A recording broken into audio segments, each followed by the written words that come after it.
bugs. It had to be bugs. The two remaining halflings crouched back to back, raising their weapons high against the seemingly never-ending torrent of glowing creatures. Their companion lies on the ground, unmoving. Not forgotten, but there's nothing to be done. Not while the bugs keep coming. And, all at once, the lull in combat is over. A beetle pounces on them, its jaws closing on the leader's forearm. He cries out, and his sword glances off his exoskeleton, unable to find a spot between the plates while he's nearly blinded by the pain. With a sudden thud, a tiny stone cracks into the beetle's head, and the giant insect falls limp to the side. The leader looks over at his companion, clutching his injured arm close to his body to try to staunch the bleeding and keep his sword arm free. He looks over just in time to see two of the beetles drive his would-be savior to the ground. She doesn't scream, though. As the pincers rip her to pieces, she never screams. The injured leader doesn't stop to take a breath. He doesn't even set his feet. He hurls himself, short sword first, at the beetles as they tear into his last remaining companion. Swinging wildly, blind with desperate rage and the knowledge that no help is coming, the halfling chokes out a laugh. Perhaps they've made a dent in these horrible, glowing beast numbers. Perhaps they've made an opening for whoever comes next. His eyes close. Quiet fills the chamber. Welcome to Pot Against the Machine.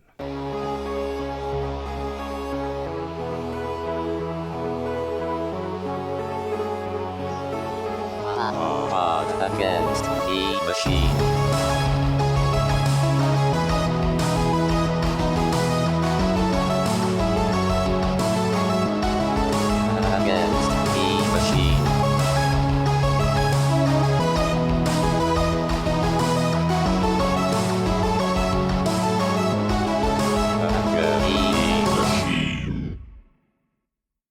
Welcome back to Pot Against the Machine, the first podcast ever to be mentioned on this podcast.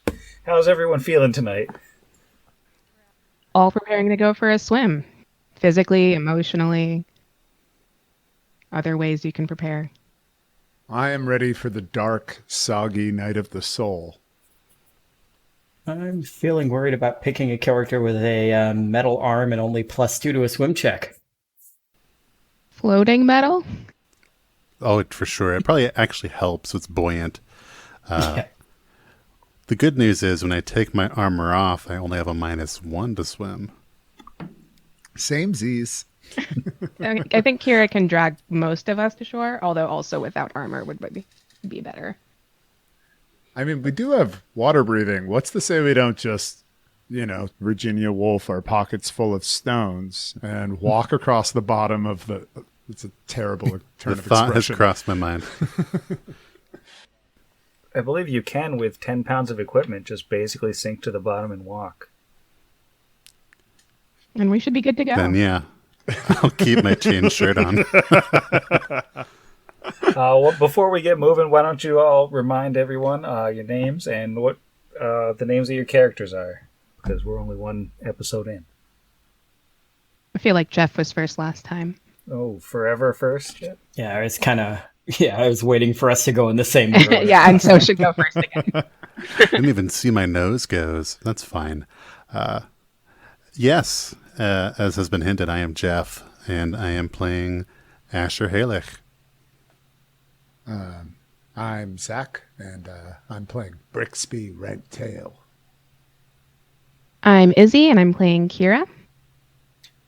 And I am still Juro, and I'm pretty sure I'm still playing Vargas. And I'm Sam, and I'm pretty much only going to play that gnome from here on out. Garrett. Knew he was the BBEG. I would say the podcast favorite. He is all things good and bad now. If he hadn't dumped his bag open, I would have assumed that he had Connor's body in it. He was a serial killer. He still may be. So as a little bit of a recap of where we left things off, everyone rolled into town or woke up in town 8 days after the famous torch, the blue flame atop the Black Hill in the town of Torch, that pretty much the entire economy depends on, went out inexplicably. Since that went out, a huge portion of the townsfolk have come down with these intractable headaches, and another portion of the townsfolk and adventurers from outside have disappeared into a cave under the hill. The town council, which is at this point reduced to just one member, the elderly dwarf Dolga Fredert, is offering 4,000 gold to any adventurers who can relight the torch, and 4,000 gold to any adventurers who can bring back Connor Bain, the missing town councilor, wizard who everyone depends on to sort of manage relationships with the Technic League and manage the town's water supply, dead or alive. And when we last left our party of would-be heroes, they were about to take a swim in a very, very inviting pool called the Weeping Pond. So without further delay, we join our heroes standing at the shore. So Brixby's just finished inflating his water wings on both arms. Looks up at the rest of the party. No, but honestly, is assessing his gear right now, looking for things that kind of throwing small metal gadgets off of his bandolier style sort of pouches he has across his chest, assessing them before kind of tossing them in one of two piles, nervously looking at the lake. Does it seem so? The way that the lake or the pond is, does it abut to the base of the mountain? Or is there a cave that we see? Or how does the body of water, how is it positioned in respect to the mountain? You can't see any cave from the surface. There's sort of a little bit of a rocky outcropping surrounding the Weeping Pond, which puts you lower than all the surrounding land. And above that rocky outcropping, there are some sort of a line of dead trees, a road, and then the Black Hill itself.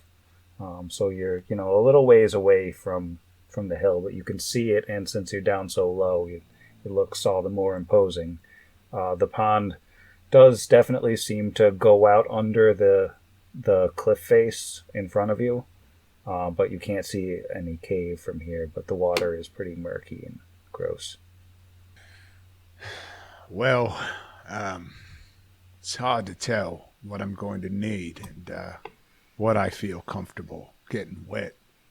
But from what we heard earlier, it seems like we should be prepared for nearly anything under there. Scoops up some of the instruments in the keep pile, starts reattaching them. Vargas was going to nod over to Asher and say, I've seen people with gear like yours before. Is it going to be okay wet?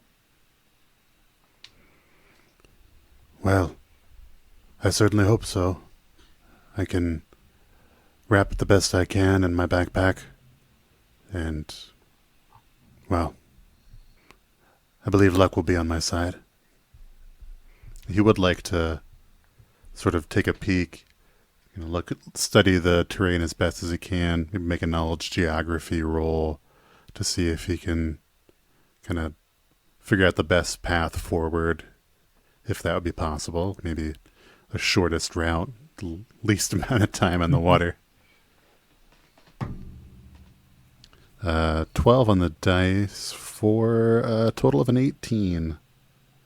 With an 18, it is really hard to see under the water, but you can sort of figure based on the water going into the cliff or under it that's probably going to be your underground cave is below there. So if you're over on that side, you'll probably be in the water for less time.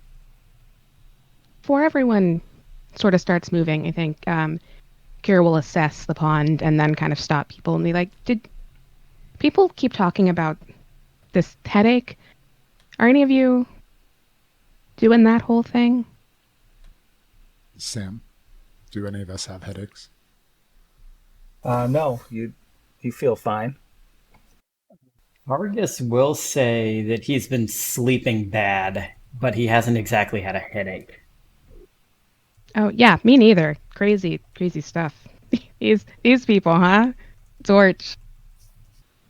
Well, I mean, it's not the first mention of it, right? Yeah, I mean, you've heard people have been having headaches. Has this happened before? Or is this... I don't spend much time in Torch.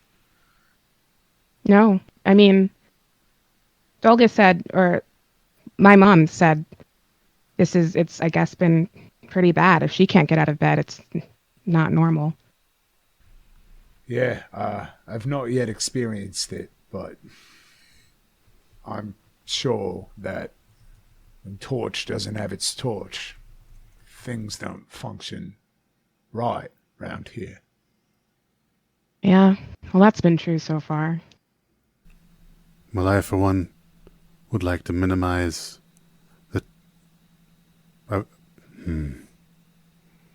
be honest, I'm a bit flustered and not a fan of the water. We have about 6 hours to breathe the water, and I'd hate to spend one of those hours here talking shop, as it were. Perhaps we should just get on with it. Well put. Brixby's going to start attaching his tail blade to his tail. Just kind of attaching the leather straps, tightening it. He's going to keep everything else sheathed, sort of prepare to go into the water. Yeah, Kira will, I guess, pull off some shoes and wade on in. All right, as you're coming into the water, it is going to be a swim check to navigate while you're down in the water. Oh boy. Well, let's get this out of the way then. Ooh, 16 on the die for a big 15 for Aqua Brixby. 15 on the die for a 16 for Kira. 8 on the die for a 10 for Vargas.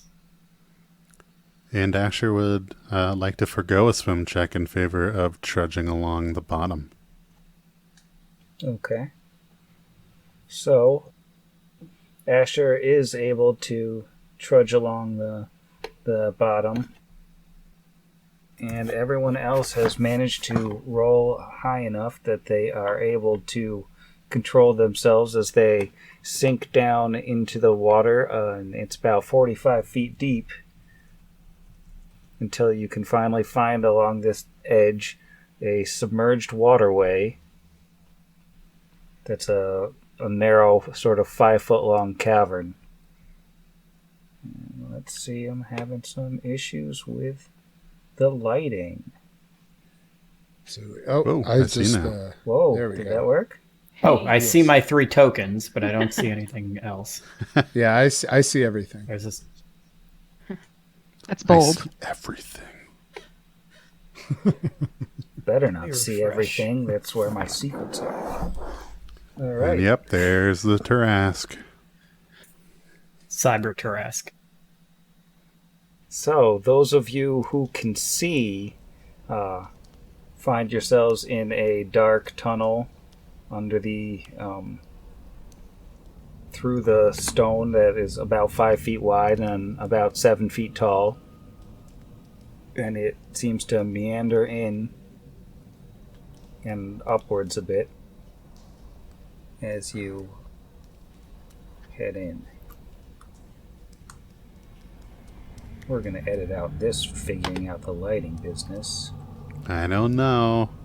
Yeah, I think I might have figured out what it is. I think I might be the.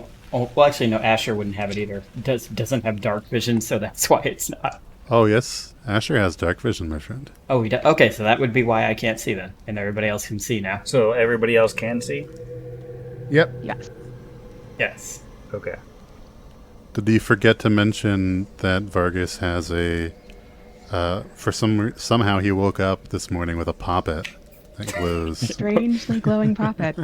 inexplicably, shedding light like an ever-burning torch. You know, it's fun to have the light spell and not bother to prepare it because you didn't think you were going to be in a dark cave. Ooh. If only we knew we were going to be in a dark cave. I'm sorry, that's unfair. Moderately fair. I mean, at least it's not the person who threw shade about none of us being prepared for an adventure. That would just be karmically awful. This is Yeah, true. that would be just horrible if he had said anything like that. That's right. Your backup character, when you die in the dark, will be a cleric who can both heal and cast light. It's true. A blossoming light cleric, probably. Yeah, I like that idea. Carry things to adventure. Yeah, so I guess he's just doing his best to try to swim in a straight line, but I imagine he's probably kind of like veering off to the side, and hopefully somebody else notices that. Follow the sound of my voice. Under the water. Well, actually, I guess we can talk underwater with that spell. True. Perhaps you shouldn't go first. Perhaps someone who can see. I can see. And I can percept. It should be noted that the water that you can breathe in is absolutely disgusting. It tastes nothing like the town's water. It has this metallic and yet muddy taste that, you know, even though you can't smell underwater, you feel like you can smell it. And it doesn't smell great. East Coast tap water. Sorry, half the pod. Vargas is gonna pull out a length of rope and hold it up and say, "Unfortunately, I don't have dark vision. If anyone can see, can they grab this?" Kira will take the other end. Okay, so he'll just hang on to his end of that. Or actually, he'll tie it around his waist so that he can feel what direction she's pulling in when we start moving again. Yeah. She'll do the same and then be very excited. It's beginning. We're such good friends already. The ties that bind. Anyway, he comes up behind the other two. It's third in marching order. Alright, and as you are coming up through this narrow passage, the water is getting shallower and shallower, and there's space above the water where, you know, you can stick your head out and actually breathe air, which is a welcome relief, though the air in here is dank and smells of mold and vinegar. It's definitely breathable, but it's not pleasant. But it's better than the water. Okay, before we go any further, if we go further, I'm assuming we're going further, I would like to roll a perception check. But I will discuss this with the party first. We should keep going, right? Because it doesn't make sense to go back there. This doesn't seem like a good place to stop. Okay.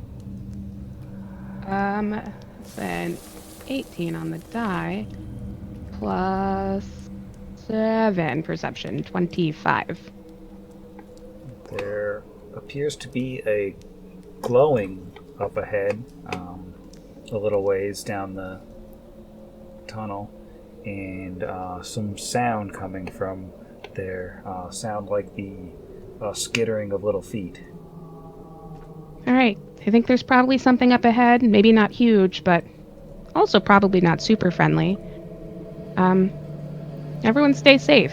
And she will pull out her greatsword and proceed down the waterway. They can like walk, right, now? They're good to walk with their feet as opposed to swim.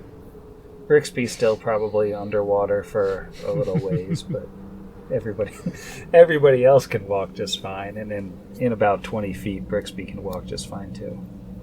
All right, Brixby will take out his rapier when he is able to find purchase with his little toe beans.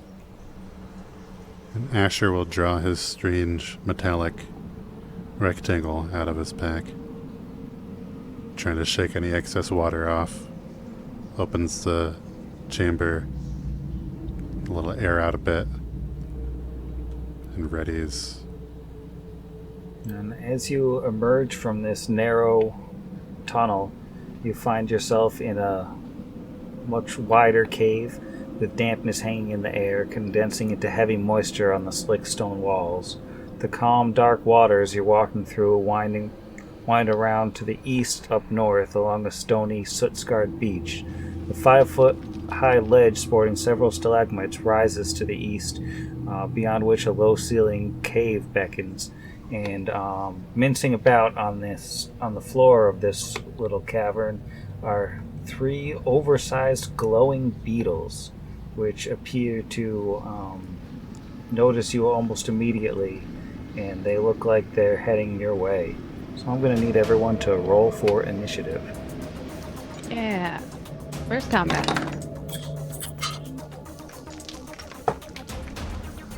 That's a dirty 20.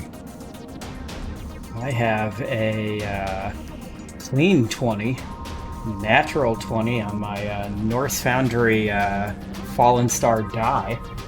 So that is a 22.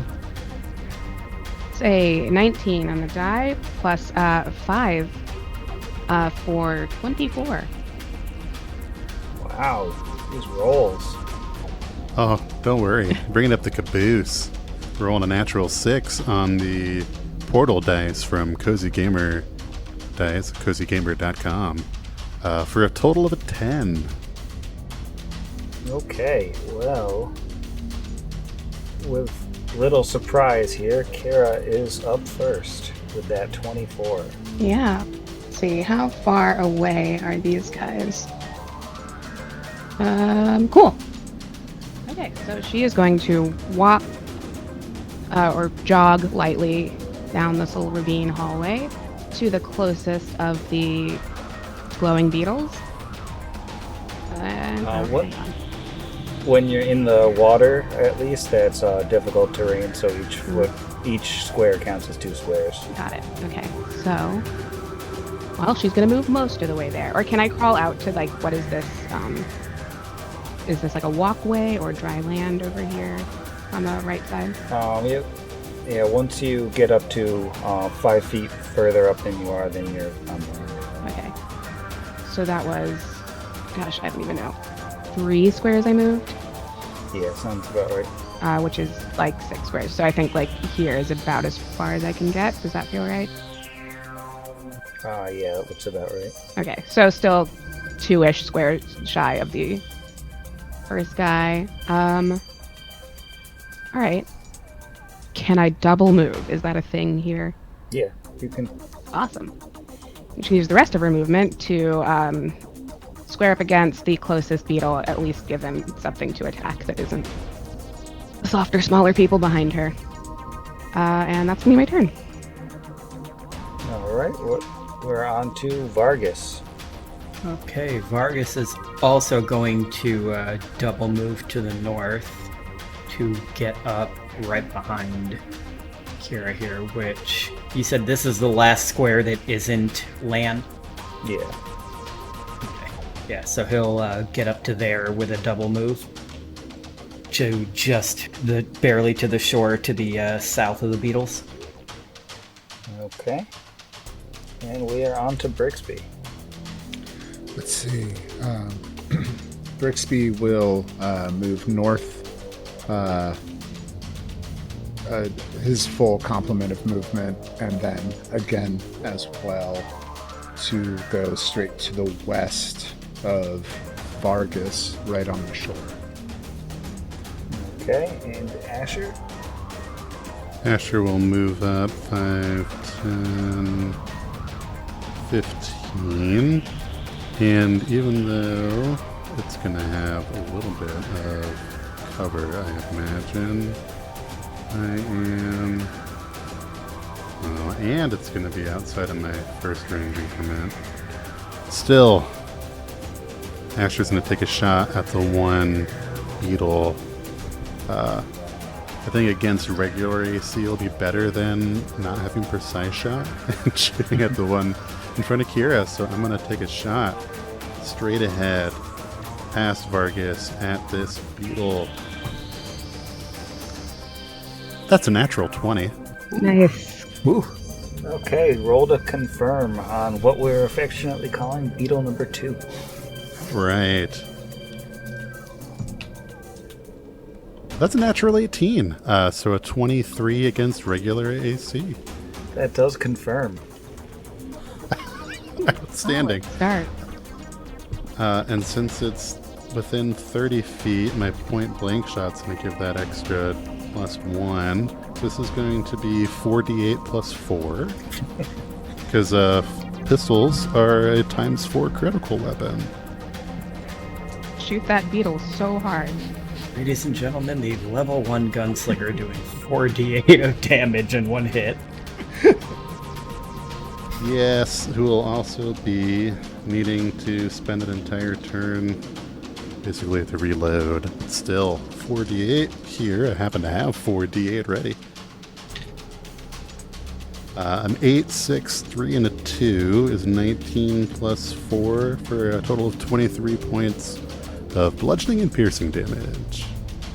Well, that beetle looks for a second like it's gonna shake off the shot, and then it actually just explodes in delayed reaction because you shot it so hard that its carapace wasn't even able to explode all at once. It did one of those action movie delay things. Wow, that's the first time I've seen that happen before. Seems like you got it under control. Alright, now the beetle in the back is going to get its turn, and we're going to affectionately call this one Ringo. And it's going to fly 5, 10, 15, 20, and it's going to attempt to bite the half-orc lady that it comes to first. I don't think an 8's gonna do it, though, is it? Oh, but she's pretty grossed out. Like, you can call that like a half a will save. Alright, well, Ringo, having failed to strike his target, is going to turn it over to George Harrison, who's going to take a bite at the same target. That is a 19 to hit. 19 will do it. Okay, George Harrison breaks out his sitar and does 1 damage with the bite. Ooh, that gently weeps. I was going to make that joke. Now, the one we killed was Pete Best, right? Yeah, Pete Best is the one who never even got a turn. And we are back around to Kira, who just got horribly, terribly chomped for a whole HP of damage. Mangled. Okay. Probably drink that potion. She'll hang on to it for a little while longer. I'd say drink all of them. Okay. So she is going to, let's see, let's keep it simple and go for the one right in front of her with greatsword. Okay. That's a 10 plus 5, 15 to hit. 15 will hit. Awesome. 8 plus 6, 14 points of damage. Yeah.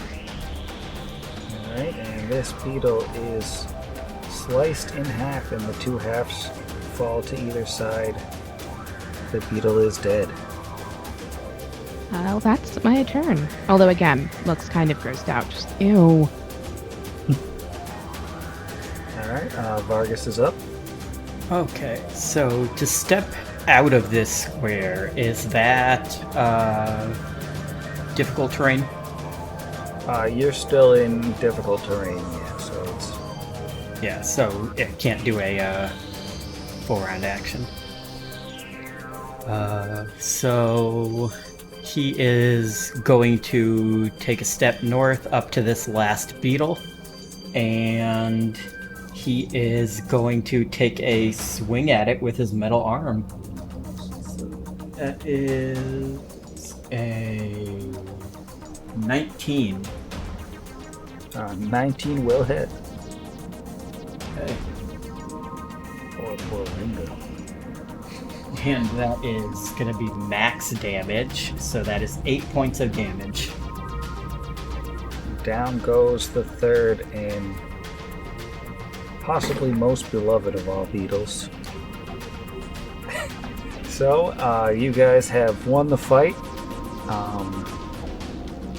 The beetles had a grand total of 12 HP, just to let you know, so you killed them about 4 times over. Super dead. We are out of initiative. Now, it may be of note that these beetles are still glowing, though they are dead. The carcasses shed about 10 feet of light. Can we roll a retroactive check on these creatures? Yeah, it'd be knowledge nature. Which I do not have. Anyone else does? Neither do I.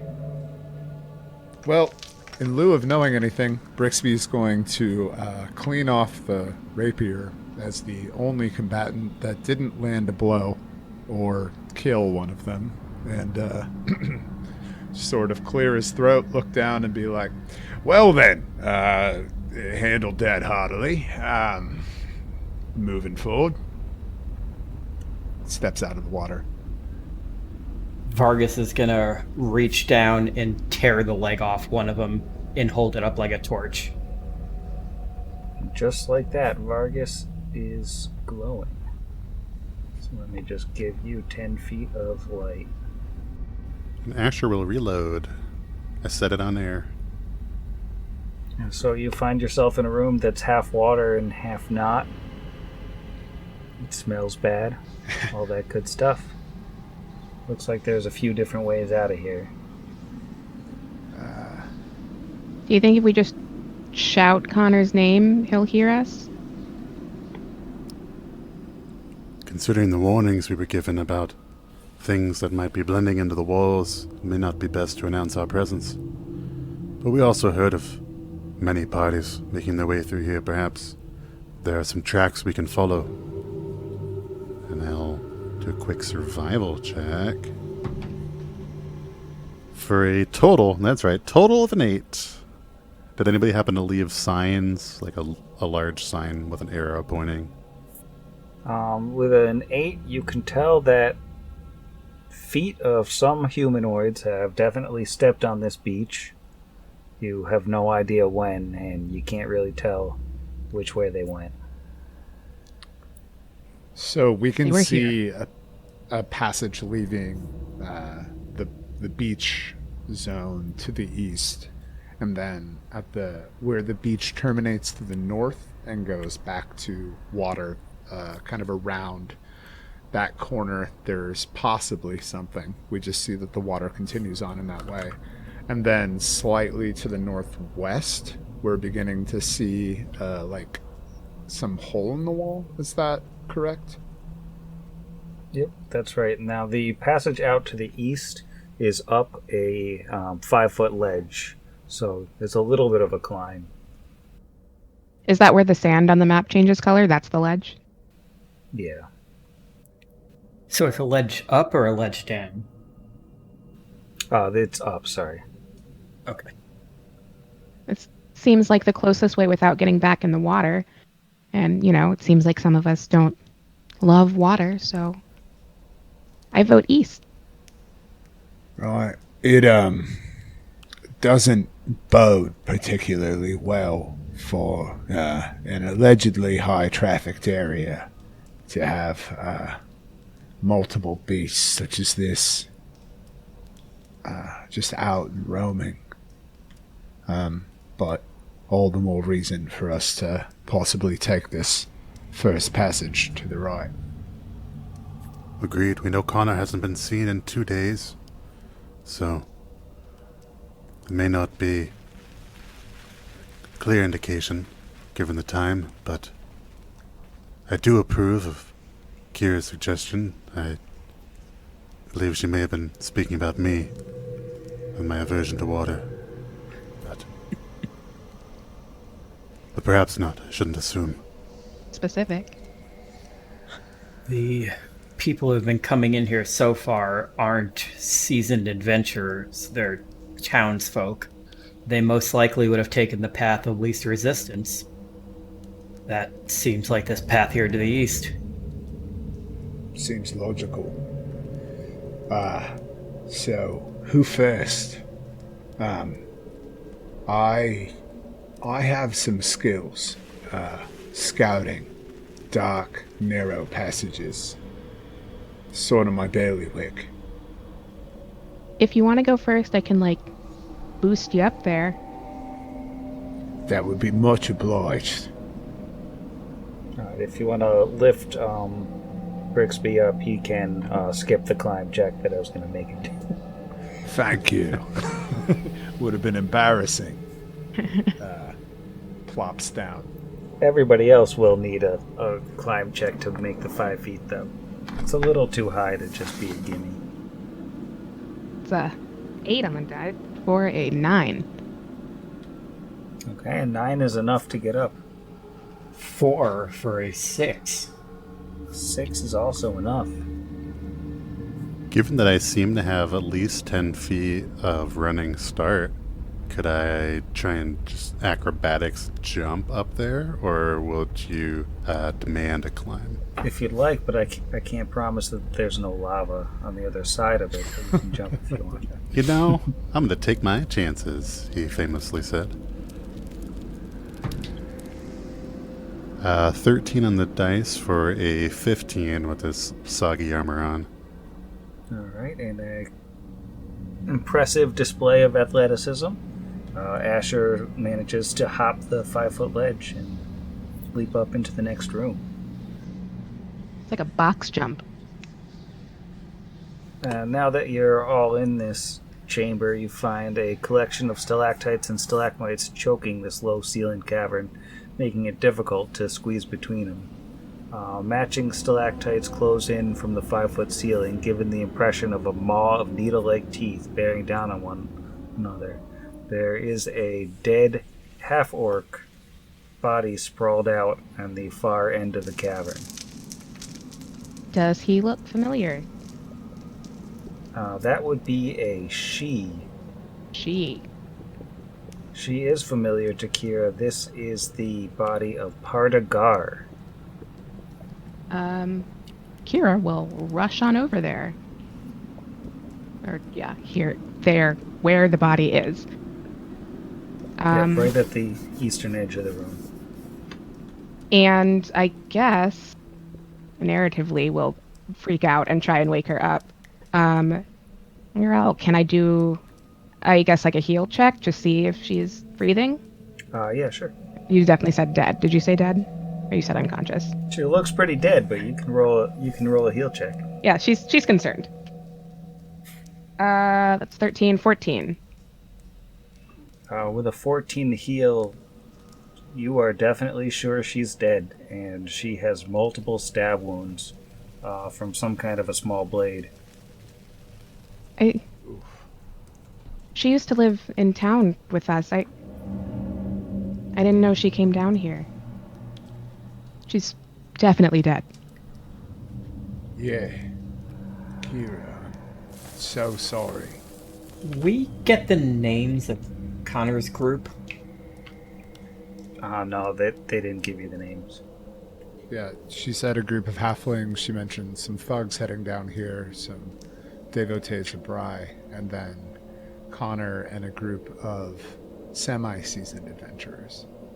But yeah, Brixby will kind of put his paw on Kira's knee in that really, like, kind of awkward, don't know how to console somebody because you lack the people skills sort of way, and go, Kira, I'm sorry.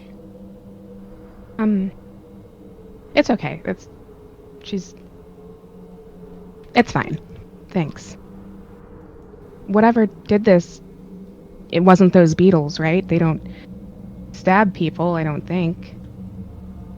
Well, none of you really gave them a chance to show what they could do. He realizes the joke isn't really going to land right now.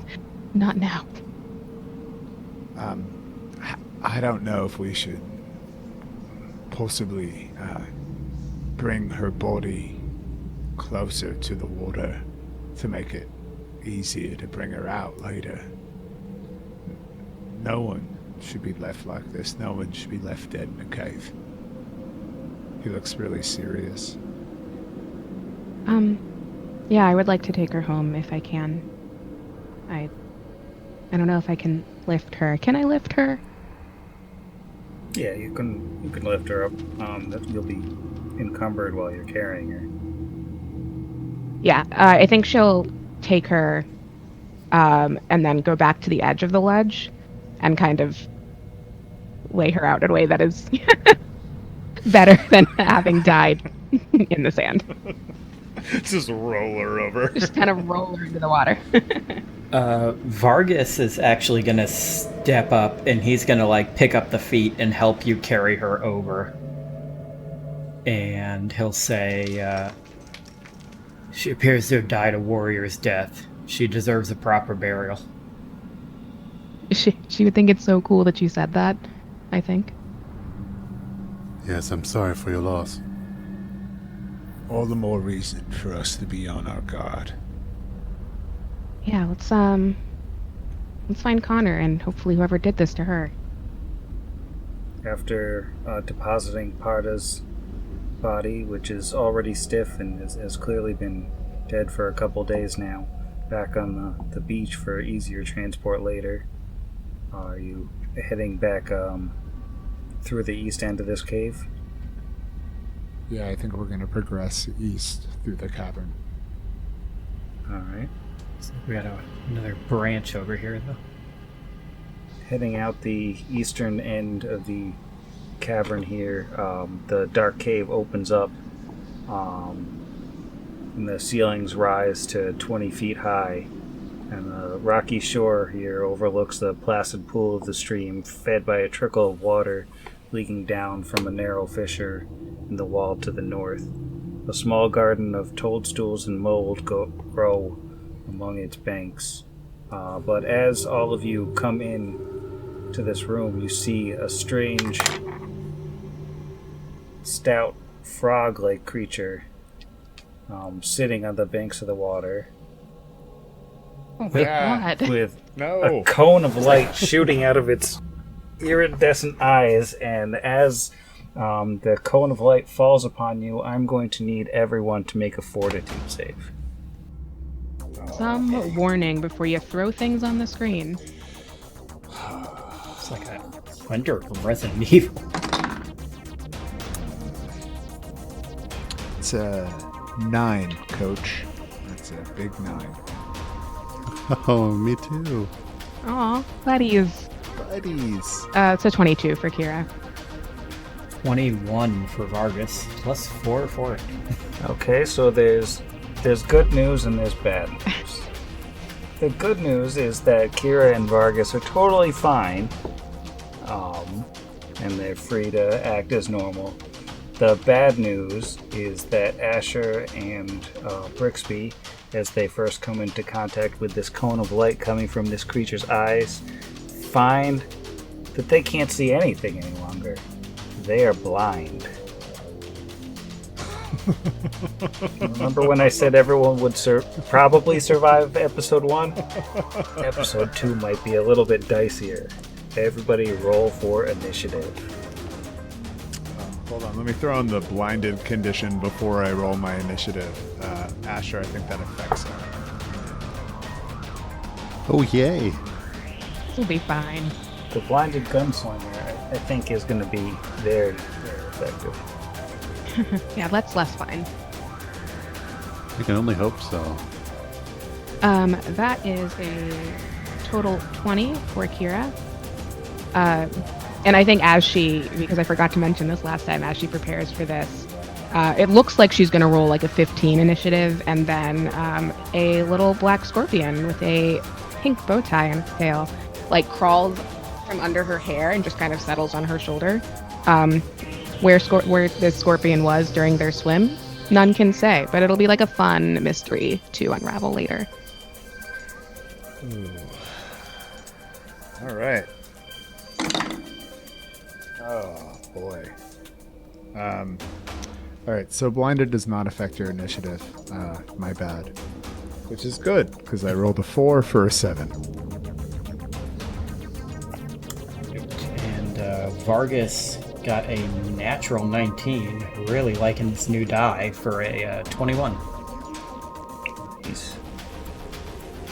Natural 16 on the Order 937 dice from Orc and Seed Gameworks for a adjusted 20. Wow. So who's got the higher bonus between Kira and Asher? Pretty sure Kira does. I have a +4. Yeah, +5. Alright. So Vargas is up first. I was not expecting that. Not used to having the highest initiative. I guess I'm just going to move up towards these things. Is that going to be diagonal the entire way? That looks pretty diagonal.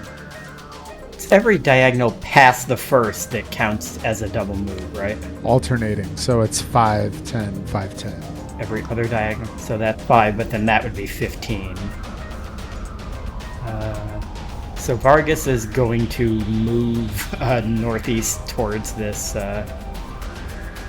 thing. So 20, and then that would be 30. I can get to just to it with my movement.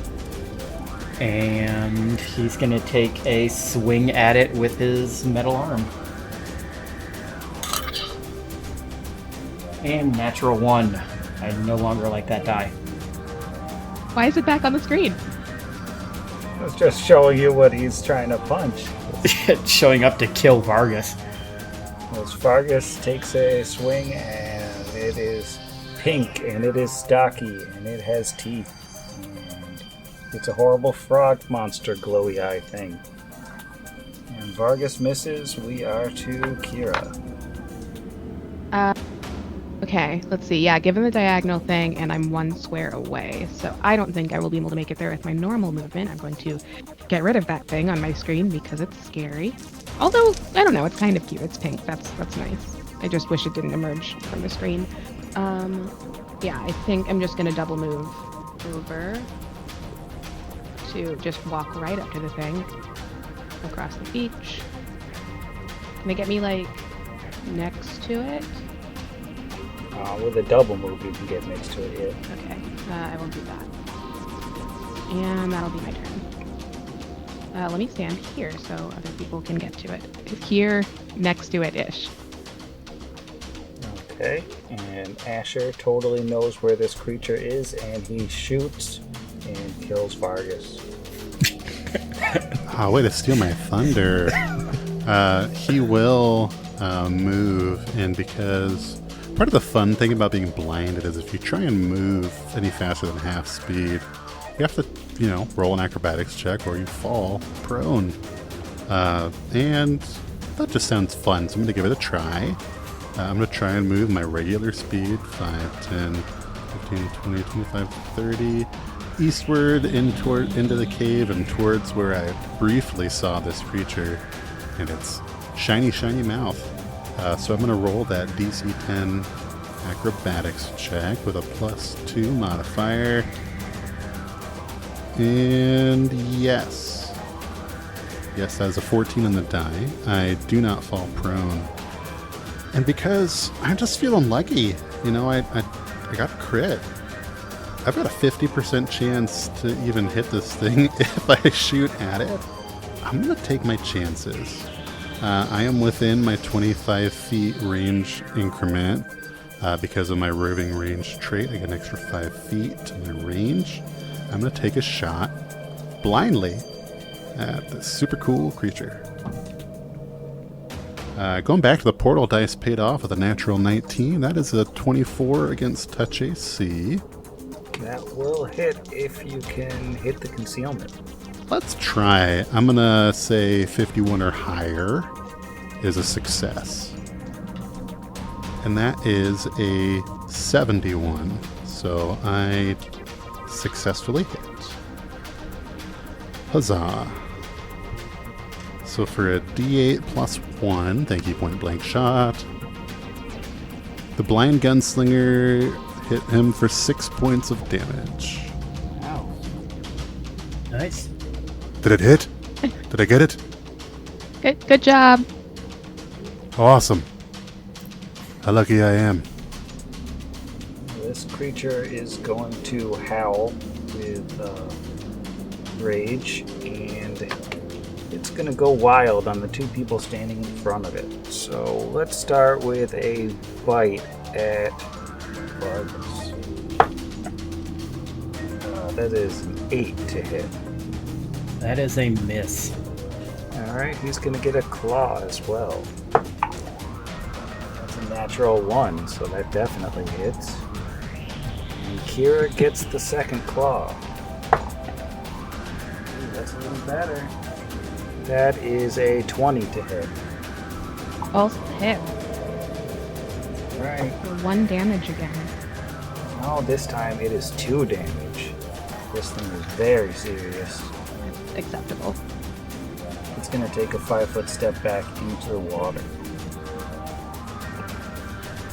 And we are up to Brixby. Yeah, I mean, I know what I could optimally do in this situation, but I mean, candidly, Brixby just met everybody in his party. He's blind. He doesn't know anybody well. He agreed to kind of go into a cave with a bunch of mercenaries like he's done plenty of times before.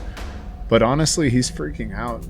He's going to move, I'm going to say 10 feet north, which is just half of his movement speed to not make an acrobatics roll. Drawing his rapier and just sort of pointing in all directions. I don't think mechanically he would try to orient himself or charge into battle. He's scared. So that's the whole of his turn. Alright, Vargas is back up. All right. Vargas is, for the first time, going to be using his spell combat.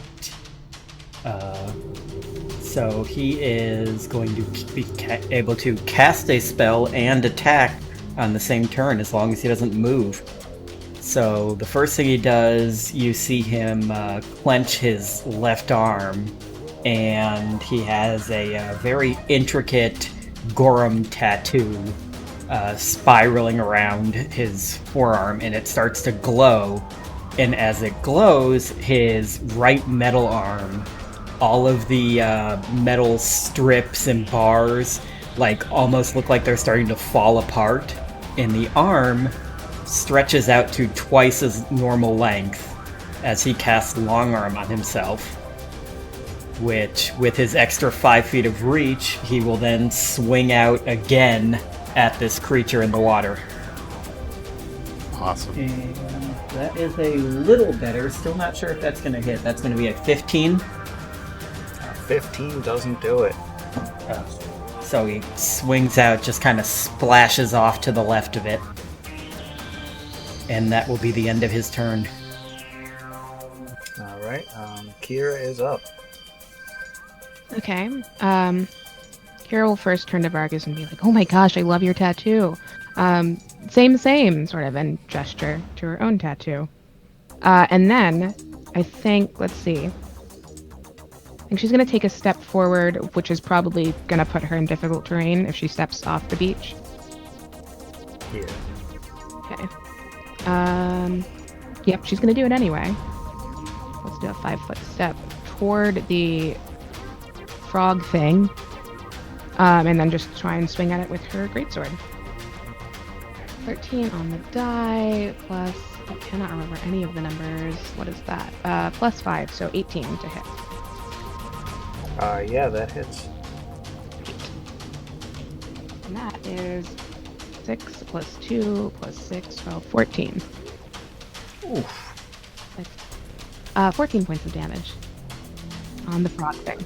Alright, the horrible frog monster thing is looking pretty rough now. It is still up, but it's bleeding profusely from a horrible stab wound into the water.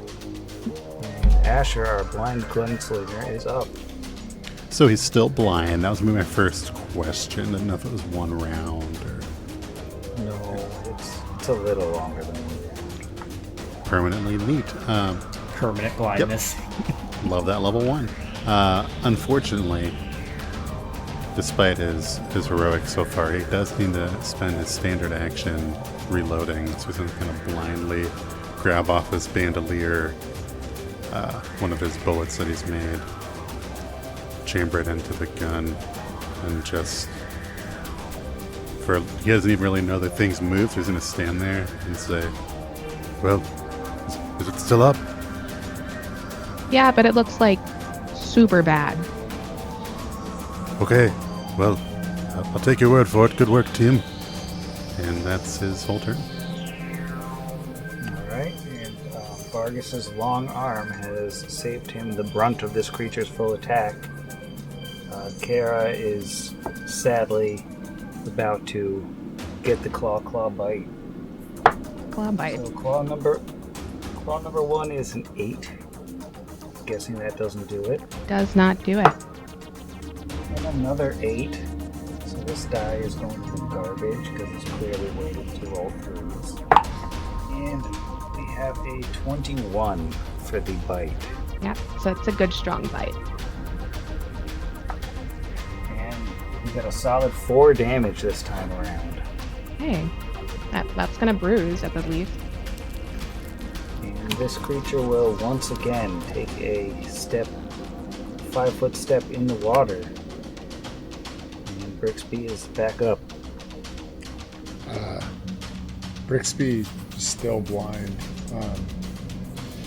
He's going to sort of come in control of his faculties a bit more. Hearing combat, he's going to stagger another half of his movement speed to the northeast and then east. And kind of sensing that he's near, right now he's north of Asher, southwest of Vargas. Sensing that he's near the party, he's going to stop and ready in action to attack if he gets attacked. Alright. Back around to Vargas with the super long robot arm. Yeah. So, would it be swimming in here, or would it still? I would just be like waiting. I'd still be standing. You'd still be standing. So Vargas is going to take a step forward, wade out into the surf, still keeping his distance of 10 feet from this creature. And I'm going to try my Clockwork Dragon D20 this time, because I got 2 misses in a row on the other one. And that's also going to be a miss, unless somehow a 15 doesn't hit, but an 8 does. No, an 8 will not do it. Yeah, so that's it then. He just splashes against it again, maybe like the refraction in the water, like he can't quite hit where he's aiming. And that'll be his turn. Alright, Kira is up. Cool. Right. Kira's looking slightly less chipper than she was when they came in, but is pretty determined to avenge her friend and solve the mystery. So perhaps against her better judgment, we take one more 5-foot step into the water toward the frog guy. Can I still swing from here? Yeah, you can swing from there, but you actually had to take a move action because that's a difficult terrain. Oh, right. Okay, cool. Not that it really matters at this level. That's not great. That's going to be a 16 to hit. The 16 would hit, except that he's got some cover from hiding in the water. I'm real close to it. Okay. So it's actually not going to do it. She looks disappointed and confused and ends her turn. Alright, Asher, we're back around to you.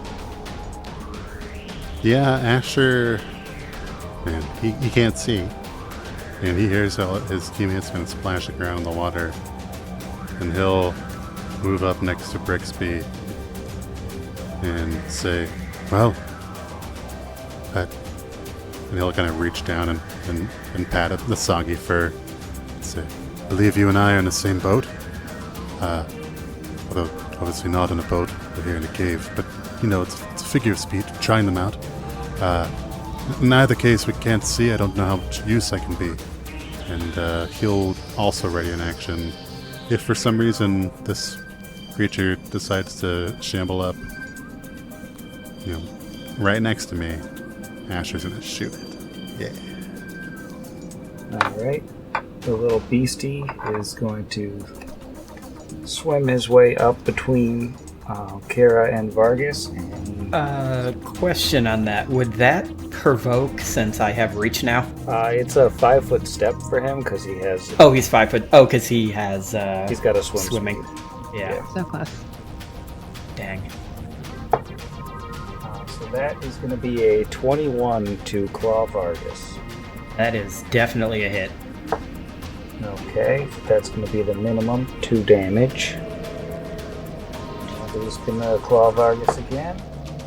That is a 20 this time. That is also a hit. He's real good at hitting stuff. The minimum again.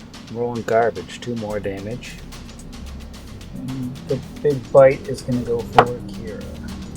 That is a 23. That'll do it. Now, can you switch those dice back? Yeah, what happened to the low dice? That is 4 damage. Oh, okay. It does not look good. I was gonna say Kira's down 8, I think. Kira's down 11. Oh. Kira's got to be wobbling at this point. Yeah, it's a great time. It's on Brixby, the blind rat man, to save the day. All right, back on my turn. My readied action has not gone off. I am readying the same standard action that if I sense this creature is within striking distance or attacks me, that I will attack it. As a free action at the end of my turn, Brixby is going to shout to his teammates. Not to say your prowess, but I think that thing can fight better in the water than either of you. Perhaps get back on land. We can surround it. And that'll be it for his turn. Alright, we're back up to Vargas. Okay, and Vargas will say, the rat's right. We have to draw it back onto land. And he's going to back up. I'm leaving this one, so would that be a 5 foot, or would that be considered movement? Because I'm leaving difficult. Yeah, leaving difficult terrain I think counts as a move action. Okay, then he's gonna get an AOO. That's 23. Yep, that's a hit. Alright, gets you with the chomp for max damage, 5 damage. Ooh. So after stepping back, then he is going to pull out that potion, but he can't do anything else with it this round because he needs the rest of a turn. But I am going to pull it out into my hand, the potion of Cure Light, and that will be his turn. And Kira is up once more. She has heard Brixby's advice fairly, just through the ringing of her ears, and will also, I think it probably makes the most sense to just disengage. Can I do that? Can you disengage and move? Is that the same thing? You can, what's called a full withdrawal. Yeah. It's a full round action, but you can move up to twice your speed. Okay. Okay, so then she will just leave and assume this doesn't have combat reflexes, but let me know if I'm wrong. I'll take a regular movement. With a full withdrawal, it doesn't get the attack of opportunity. I'll do a regular movement and assume that this doesn't have combat reflexes and can't hit me also. Could be wrong. Gotcha. She will step back beside Vargas, and maybe not in front of Asher though. So I guess the other side of Vargas, and also prepare to, or pull out the potion for later drinking. And that's my turn. Okay, we're up to Asher, and sadly no one has shouted at him that he has a clean shot at the beast. Wait, speaking of free action, Vargas is going to yell, "We're out of the way!" Which way shall I point it? Directly north. Using his keen sense of direction, he'll know that north is directly in front of him. And, tempting fate, he will shoot. I mean, there's nobody in melee range. This is prime gunslinging. So an 8 on the dice is going to bring it up to a 14 against touch. A 14 will not hit touch because he has cover from the water. I don't know. It looks like maybe I'm a little bit higher. Should get a higher ground. Oh, that's fine. And for the first time this podcast, Asher misses. It won't be the last. Did I get it? Yes. Good job. Ah. Outstanding. Thank you, Kira. She's humoring you. Aim lower. Oh, wait. I'm getting conflicting information. Well, you hit it in spirit. Asher's not going to move. That'll be his turn. It seems a little bit conflicted on this one because on the one hand that was terrifying, on another hand it is bleeding badly, and on the other hand it's got a lot of hands. If you look at this thing, those feet are like hands. Stop blowing it up. Zoom in. I think it should have bite, claw, tail slap. We should be getting 5 attacks, probably. You're right. Good point. Yeah, don't forget rend in there. Maybe when the advanced version of this guy comes out in a couple levels. I was gonna say, looking at that Ed, there were some jokes made before we started the podcast of fighting a juvenile Terrask. It looks a little bit like one, I'll give you that. He's gonna step up and go for a full attack at Vargas. So this is dangerous territory right here. It's gonna be rough. Yeah, this is very dangerous. 21 on the first claw. That is a hit. 2 damage. Okay, Vargas is at exactly 0. Oof. That's a natural 20 on the second claw. Great. That's also definitely going to be a hit. 21 to confirm. That is a confirm. 14 AC. Oh Oh no. man. So that is 5 damage. Okay, Vargas is unconscious, but oddly enough, he is not dying. As soon as he goes down, he seems to stabilize on his own. Oh, that's good. Alright, but as Vargas crumbles to the ground, the creature is not going to press its attack. It's going to wait for the next round. Brixby is up. So Brixby, up until this point, has shown maybe not cowardice, but caution in the fight. But he does hear the unmistakable sounds of a combatant going down. And whether it's the heavy, junky metal arm hitting on the ground, or some sound of physical pain before Vargas collapse, Brixby's going to step up and he's going to attempt a crazy emotional full attack against the creature with concealment. So taking a step to the northeast, Brixby's going to occupy the square in front of Asher and to the left of Vargas and take a full attack. First with the rapier. That is a 19 on the die, Coach. All right. Which is a critical threat. So I'm going to roll that again. That does not confirm. That's a 5 plus 4, 9 to confirm, unfortunately. So, Alright, roll concealment. oh yeah, let's do that there. High is better if you don't announce otherwise. That is a 46, so that would miss anyway. All right, and with the tail blade, so this is a -1. That is an 11 to hit. 11 is not going to do it. All right. Yeah, Brixby, up until this point, has not made an attempt at a martial advance on an enemy. but you see him sort of go for broke, swinging his rapier and tail blade, emotionally and missing. Actually, did not see that. Neither did I. Not that big. Vargas is going to take another point of damage to bring him to -6, and suddenly you see his eyes snap open, and from the ground he is going to take a swing at this thing, which I imagine I'm going to get a penalty for that, right? From attacking from prone? I believe it's -2 to attack from prone. Okay, so I'll just be a +1. That is an 18. An 18 will hit. Okay.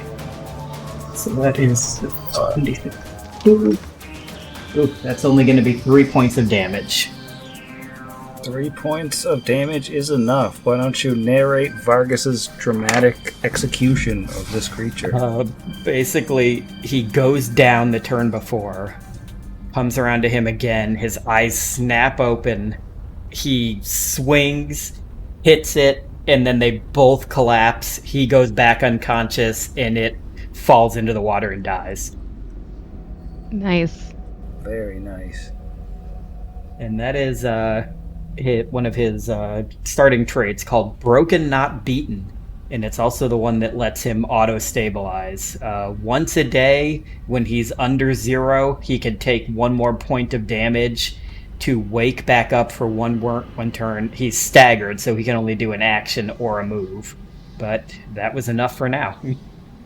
Well, with very dramatic timing and pretty perfect use of that particular ability, I'm going to go ahead and award you a Sky Medal, which is our version of a hero point, good for +4 on any d20 roll. So congratulations on your Sky Medal and on defeating this horrible, horrible creature. Which, just one last look at it. You ruined a perfect moment. God. It's so good. So wait, are we still blind? You are still blind. Fuck. Sorry. We're Bubba blinded by the light. Oh gosh. Yeah, party is not in great shape. So Brixby then will just be, instead of he would say, Vargas. Kind of extend his arms out, turning to the right and left. He is out cold. I think he's really hurt. He does have his potion laying on the ground next to him, because he did have it in his hand when he went down. Oh, but Brixby can't see and he steps on it and it shatters. It's true. It breaks, and I drop mine too, and it breaks. And all the liquid from both of them goes to the creature, and it's back up. Bummer. You hate to see it happen. Thankfully, Asher can't see it happen. Rules of the game. Oh my god. Okay, so Kira can still see. Doesn't look great, but is okay enough to go over to Vargas and give him the potion. Can she do that? Yeah. Right. So she was seconds from freaking out, having seen one of her new BFFs go down. And then he woke up and killed the thing, and she was like, "Oh my god, that's so cool!" And then he goes back unconscious, and she's like, "Oh, right, hurt." She will go over, take the potion, and force feed it to him. You're like, "Wait, we still have to talk about tattoos, though. Remember?" And that's a 1d8 plus 1 healing. Either of you can roll it. Feeling lucky? I mean, that last shot was pretty lucky. So she rolling, you said? Yeah, it doesn't matter. I have the dice in my hand. I can do it. 6 plus... What did you say it was? 1d8 plus... Plus 1. Oh, 7. Well, that puts me at 1. So I am awake. Whoops, I just added 7 lethal instead of removing it. Oh no, he's dead. No, it counts. It's canon. No Permadeath. takebacks. So Vargas, you snap awake with 1 HP. The creature is dead in the water right by you, or bleeding to death. Yeah. Imagine like when that ability activates, like it's sort of like he's like acting on like he was not awake for that, so he snaps up like, "Where is it? Did we win? Is it dead?" Are you kidding? Did you not? Oh, it was so cool. Okay, so like we were fighting it, and it came and it bit you, and then you passed out, and I was like, oh my god, no! But then you woke up again, and you don't remember that at all. You hit it, and now it's dead. Are you okay? Been worse. We can probably, guys, just it's dead. Can you? All right. Oh, good work, everyone. You don't sound great. And he sighs a little under his breath and removes his potion, just sort of waves it wildly around. You need this. Vargas will accept the potion. He'll take it out of his hand and he'll say, "Thank you, small rat man." Like you can tell he is not bothered to learn Brixby's name. Oh, that's D8 or D6? Oh, whoops. I didn't put the cap on, and I spilled it all out. Blind, dumb rat man. I am. No, That's D8 plus 1, right? Yeah. Indeed. Yeah. Do you want to roll it? Yeah. Ooh, nice. That is 7. Kira will take, I guess, the potion she was carrying and also do that. Also 7. Nice. Getting good rolls on those D8s. Good thing. It'd be super embarrassing to die. He'll say, are you two, can either of you see yet? No, Nope. no, I can't see a thing. But he'll still blindly reload. Yeah, this is, that's... Sounds very cool what you're doing right now without sight. The clicky-clacky. Brixby's gonna sit against the wall. Honestly, he's a little freaked out that he can't see. Yeah, how long have we been down? Down in this cave. Yeah. Probably half an hour or so. Okay, so we're still well within our 6 hours. Yeah. So Vargas will say, we can't continue forward like this. We should rest at least for a little bit to see if you two regain your sight. Maybe an hour at the most. If it doesn't seem like you're getting it back, we may need to return to town. I would agree. I appreciate you waiting. How come now? I'm all for waiting an hour or so, but be remiss to return so soon. I'd rather return to get our eyes fixed than get my body raised. We did just burn through 3 of 4 healing potions. You should probably spend a resolve point to get all your stamina back. We're not that far along in this adventure yet. Though this may be as close as you ever get to Starfinder. Yeah. He's going to say this is secretly a Starfinder AP the entire time. Surprise, listeners! Episode 2 reveal. I'm an envoy. That's why I'm this useless. No, really. The one Starfinder character I've ever played. Brixby's gonna sit against the wall. He's freaking out a little bit, just because honestly his capacity for perception, his ability to scout and see what's going on, is a huge part of his survivability and his contribution to the group. So yeah, he's pretty unsettled. And it's going to freak him out, especially probably as a first level character. Like if he's been in fights before and he's been hit by something, it's probably worn off after a few seconds. Like the fact that we're 5 minutes into this and he still can't see has got to be kind of freaking him out a little. Definitely. Or adventuring without a cleric or any other sort of healing inclined individual. Yeah, that's why Vargas is worried we might need to go back, like get restoration cast on him if that permanent blindness. They'll be doing a lot of dishes for the Temple of Bry. We couldn't afford a single potion, but they're gonna cast Resto on us for free. I was gonna say, I don't think lesser restoration cures blindness. I think you need full on restoration, don't you? Oh, you can do cure blindness, deafness, which is a 2nd or 3rd level arcane spell. It's the same level as whatever blindness is. I think that's 2nd. Yeah, I think so. Does anyone have the arcane knowledge to learn more about our condition? Do I have knowledge? No, I didn't take knowledge. I do have knowledge arcana if that will help. Yeah, if you want to roll a knowledge arcana for the brief glimpse of the creature you did get. Yeah.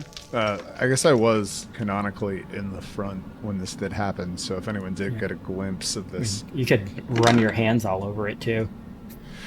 Yeah, but unfortunately that's a 6 on the die, so +5, that would be an 11 for me.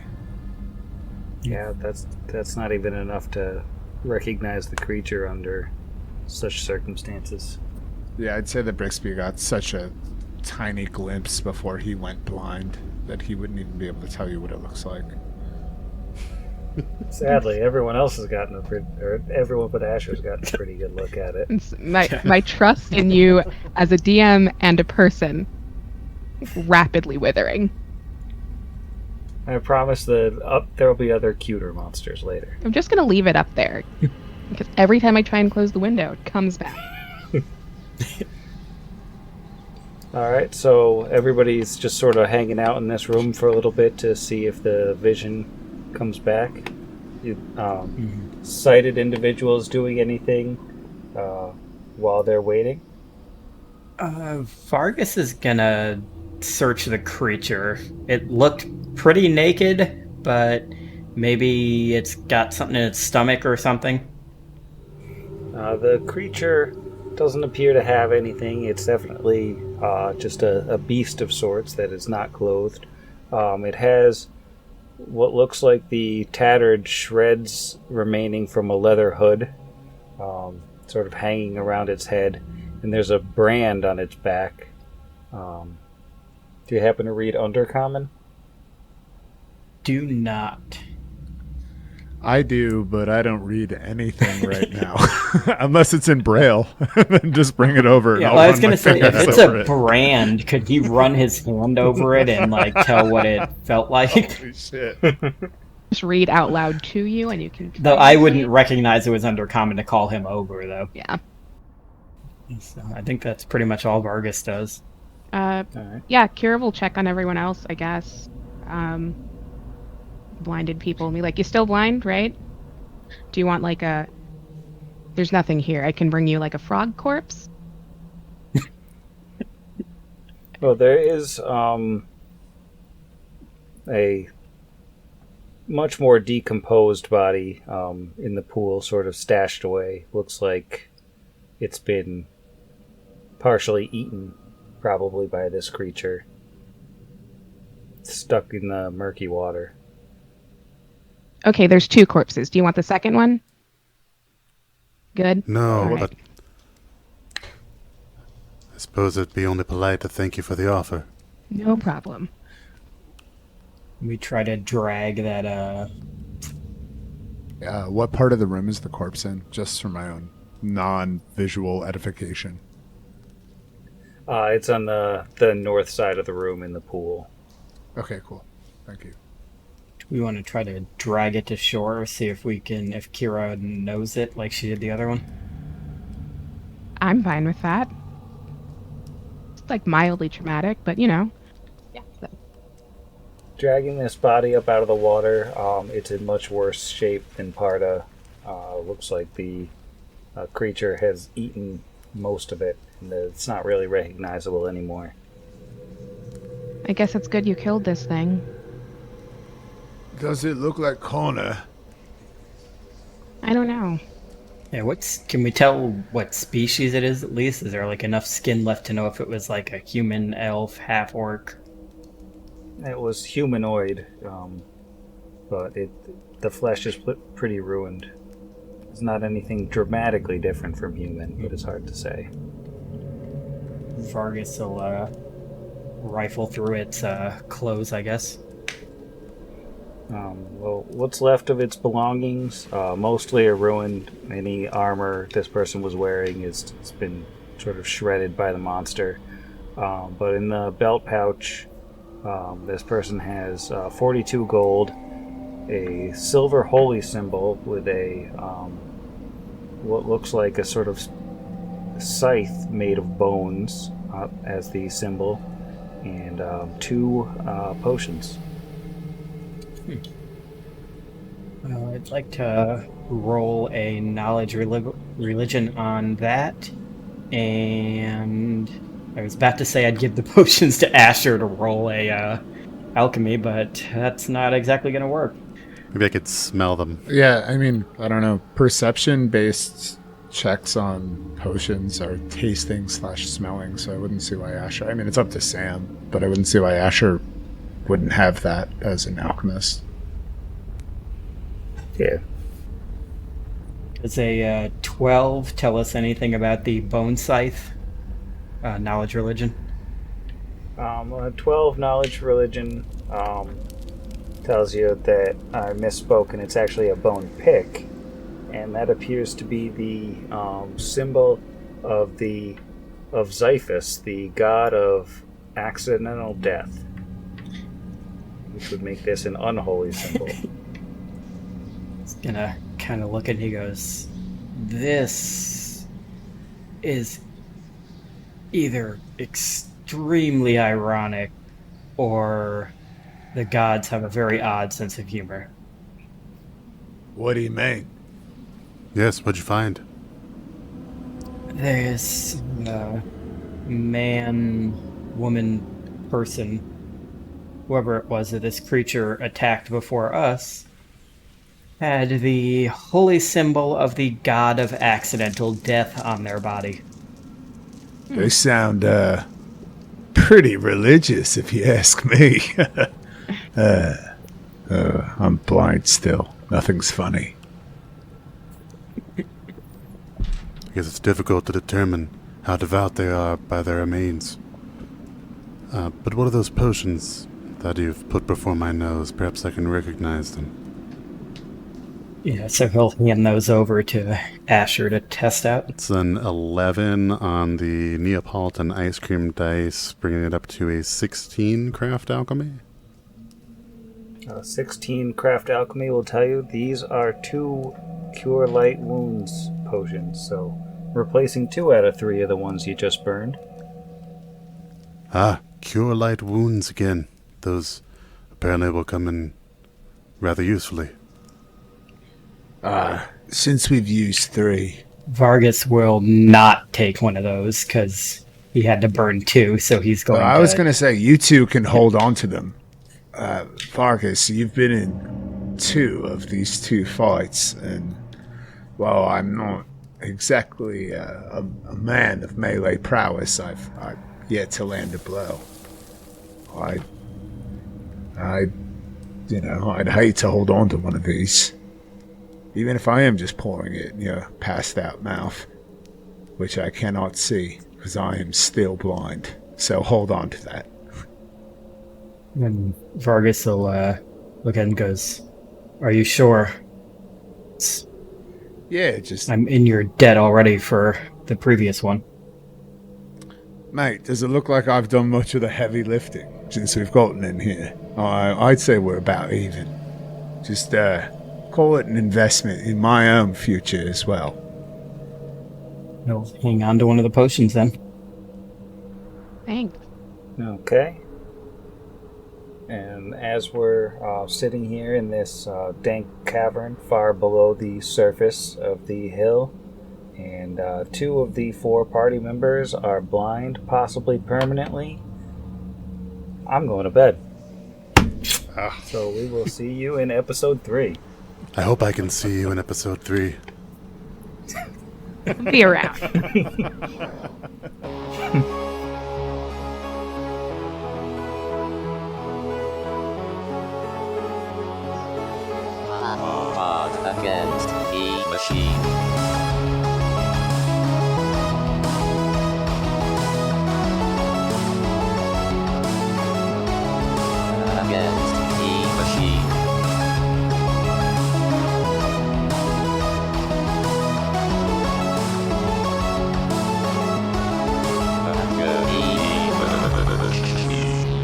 Plot Against the Machine is property of its creators, all rights reserved. Pathfinder and the Iron Gods Adventure Path are properties of Paizo Publishing. Please visit them at paizo.com for more information. Theme Against the Machine, written and performed by our own Zach. Please consult the show notes for additional music and sound effect licensing information.